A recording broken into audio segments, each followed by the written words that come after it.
Hi hello ಎಲ್ಲ ನನ್ನ R R B ಎಸ್ಪರೆಂಟ್ಸಿಗೆ ಜೈ ಹಿಂದ. ಆರ್ ಆರ್ ಬಿಯಲ್ಲಿ ರೈಲ್ವೆ ರಿಕ್ರೂಟ್ಮೆಂಟ್ ಬೋರ್ಡ್ನಲ್ಲಿ ಡಿ ಗ್ರೂಪ್ ಹುದ್ದೆಗಳನ್ನ ಕಾಲ್ಫಾರ್ಮನ್ನು ಮಾಡಿದರು. ಟೋಟಲಿ ಬಂದ್ಬಿಟ್ಟು 32,000 ಅಧಿಕ ಹುದ್ದೆಗಳನ್ನ ಕಾಲ್ಫಾರ್ಮನ್ನು ಮಾಡಿದರು. ಸೊ ಅದರ ಎಕ್ಸಾಮ್ ಡೇಟ್ ಕನ್ಫರ್ಮೇಷನ್ ಆಗಿದೆ ಮತ್ತು ಅದರ ಜೊತೆಗೆ NTPC.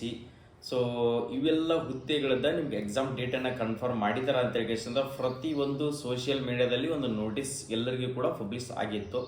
ಸೊ ಟೋಟಲಿ ಇದೊಂದು 3 days ಆಯ್ತು ಅಂತ ಅನ್ಕೊಳ್ತಾ ಇದ್ದೀನಿ.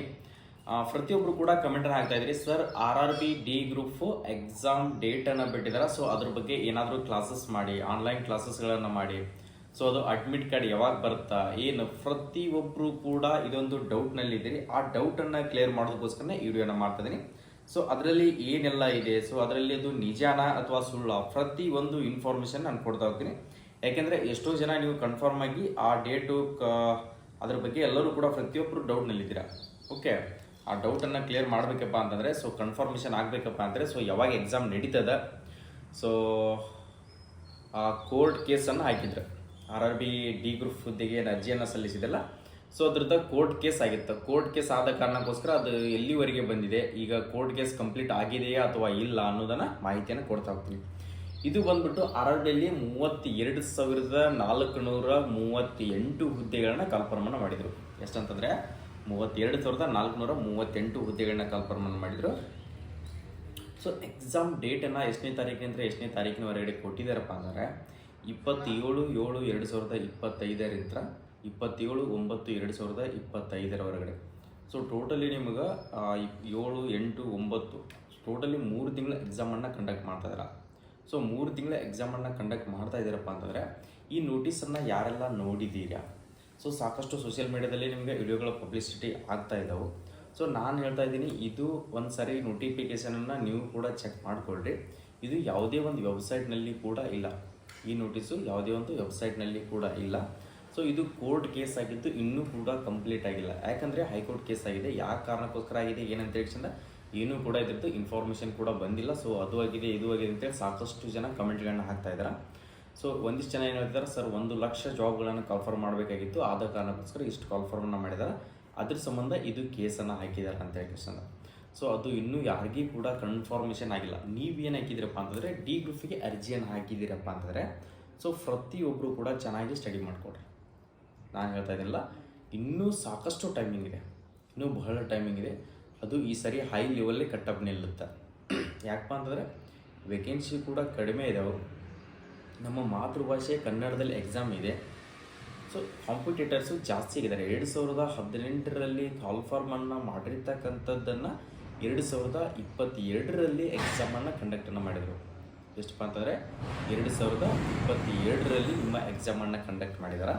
ಸೊ ಆದ ಕಾರಣಕ್ಕೋಸ್ಕರ ಅವಾಗ ನೋಟಿಫಿಕೇಷನ್ ಆಗಿದ್ದನ್ನು 2018 ಹಿಡಿದು 2024 ಕಾಲ್ಫಾರ್ಮ್ ಮಾಡಿ ಅರ್ಜಿಗಳನ್ನ ಸಲ್ಲಿಸಿಬಿಟ್ಟು ಸೊ ನೀವು ಓದ್ತಾ ಇದ್ದೀರ ಅಂದರೆ ಅದರೊಳಗೆ ಏಜ್ ಕೂಡ ಹೈಯೆಸ್ಟ್, ಏಜ್ ಕೂಡ ಬಹಳ ಇದೆ.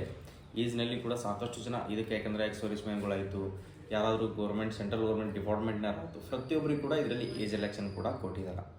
ಓಕೆ ಸರ್, ಇದು ಎಕ್ಸಾಮ್ ಯಾವಾಗ ನಡಿಬಹುದು? ಸೊ ಇದು ನೋಟಿಸ್ ನನ್ನ ಪ್ರಕಾರ ಬಂದ್ಬಿಟ್ಟು ಇದು ರಿಯಲ್ ಅಲ್ಲ, ಫೇಕ್ ಆಗಿರ್ತಕ್ಕಂಥ ನೋಟಿಫಿಕೇಷನ್. ನಾನೇ ಹೇಳ್ತಾ ಇದ್ದೀನಿಲ್ಲ, ಇದು ರಿಯಲ್ ನೋಟಿಫಿಕೇಷನ್ ಅಲ್ಲ, ಫೇಕ್ ನೋಟಿಫಿಕೇಷನು. ನಿಮ್ಮ ಎಕ್ಸಾಮ್ ಯಾವ ಡೇಟಿಗೆ ಬರ್ತದಪ್ಪ ಅಂತಂದರೆ ನನ್ನ ಪ್ರಕಾರ ಸೆಪ್ಟೆಂಬರ್-ಅಕ್ಟೋಬರ್ದಲ್ಲಿ ನಿಮ್ಮ ಎಕ್ಸಾಮ್ ಬರುವಂಥ ಸಾಧ್ಯತೆ ಇದೆ. ಇನ್ನೂ ಕೂಡ ಕನ್ಫರ್ಮ್ ಆಗಿಲ್ಲ. ಜುಲೈದಲ್ಲಿ ನಿಮ್ದು ಇದು ಈ ಮಂತ್ ಜುಲೈದಲ್ಲಿ ಈ ಕೋರ್ಟ್ ಕೇಸಿದ್ದ ಏನು ಫೈನಲ್ ಅನ್ನೋದನ್ನು ಅವಾಗ ಗೊತ್ತಾಗುತ್ತೆ.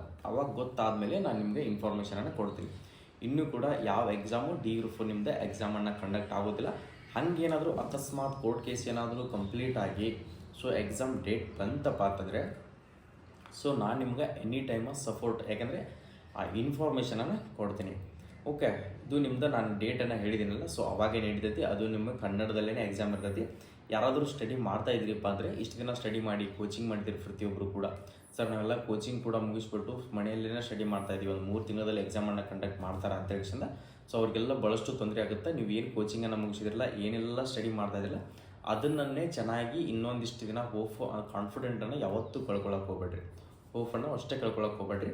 ಅದು ಒಂದಿಗೆ ಅಂತಲ್ಲ, ಸಾಕಷ್ಟು ಜಾಬ್ಗಳನ್ನು ಕರೆದಿರ್ತಾರೆ. ಸೊ ಅವಕ್ಕೆಲ್ಲ ಅಟೆಂಡ್ ಮಾಡಿದ್ರಿಪ್ಪ ಅಂತಂದರೆ ನೀವು ಓದಿದ್ದನ್ನು ಯಾವತ್ತೂ ಕೂಡ ವೇಸ್ಟ್ ಆಗೋದಿಲ್ಲ, ಪ್ರತಿಯೊಂದಕ್ಕೂ ಕೂಡ ಯೂಸ್ ಆಗ್ತಾನೆ ಇರ್ತದೆ. ಓಕೆ, ಈ ನೋಟಿಸ್ ಮಾತ್ರ ಫೇಕ್ ಇದೆ. ಏನಾದರೂ ಬಂತಪ್ಪ ಅಂದರೆ ಇನ್ಫಾರ್ಮೇಷನ್ ನಾನು ಅದ್ರ ಬಗ್ಗೆ ತಿಳಿಸ್ಕೊಡ್ತೀನಿ. NTPC ಆಯಿತು, RRB D ಗ್ರೂಪ್ ಆಯಿತು. ನೆಕ್ಸ್ಟ್ ಅದೇ ಥರನಾಗಿ ರೈಲ್ವೇದಲ್ಲಿ RPF ಬರೆದಿದ್ದವರು, RPF SI ಕಾನ್ಸ್ಟೇಬಲ್, ಅದ್ರದ್ದು ಏನೋ ಒಂದು ಸ್ವಲ್ಪ ಅಪ್ಡೇಟ್ ಏನೋ ಬರ್ತಾ ಇದೆ.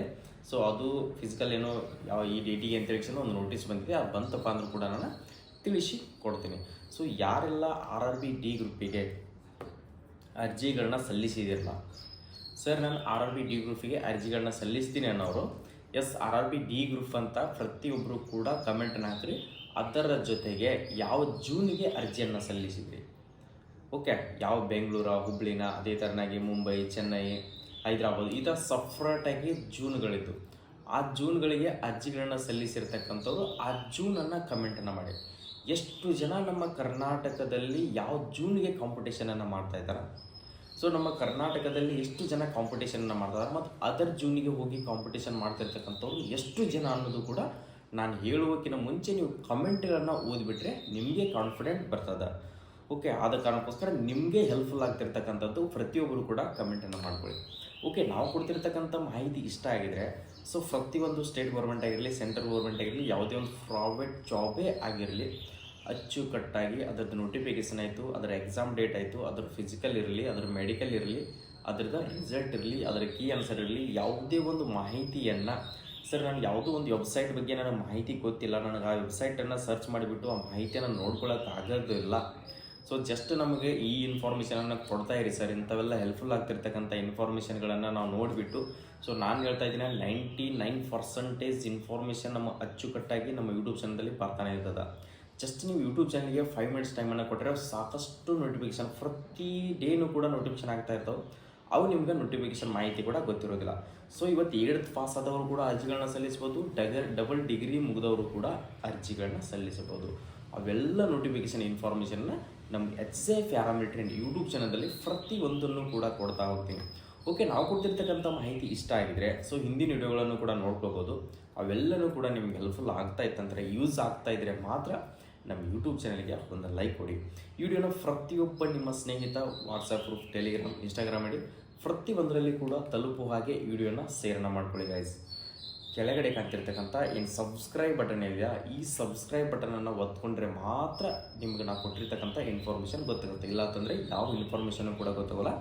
ಅಪ್ಲಿಕೇಶನ್ ಕಂಪ್ಲೀಟ್ ಆದಮೇಲೆ ಇನ್ಫಾರ್ಮೇಷನ್ಗಳನ್ನ ತಿಳ್ಕೊಳ್ಬೇಕಾಗುತ್ತೆ. ಆದ ಕಾರಣಕ್ಕೋಸ್ಕರ ಕೆಳಗಡೆ ಕಾಣ್ತಿರ್ತಕ್ಕಂಥ ಸಬ್ಸ್ಕ್ರೈಬ್ ಬಟನ್ ಮೇಲೆ ಒತ್ಕೊಂಡು ಬೆಲ್ ಐಕನ್ ಮೇಲೆ ಕ್ಲಿಕ್ ಮಾಡಿ ಆಲ್ ನೋಟಿಫಿಕೇಶನ್ ಅಂತ ಕೊಟ್ಕೊಳ್ರಿ. Daily morning, evening, any time ನಿಮ್ಗೆ ಇನ್ಫಾರ್ಮೆಂಟ್ ಆಗಿರ್ತಕ್ಕಂಥ ಮಾಹಿತಿ ಕೂಡ ಗೊತ್ತಾಗುತ್ತೆ. ಓಕೆ, ಎಲ್ಲರಿಗೂ ಕೂಡ ಆಲ್ ದಿ ಬೆಸ್ಟ್, ಒಳ್ಳೆಯದಾಗಲಿ.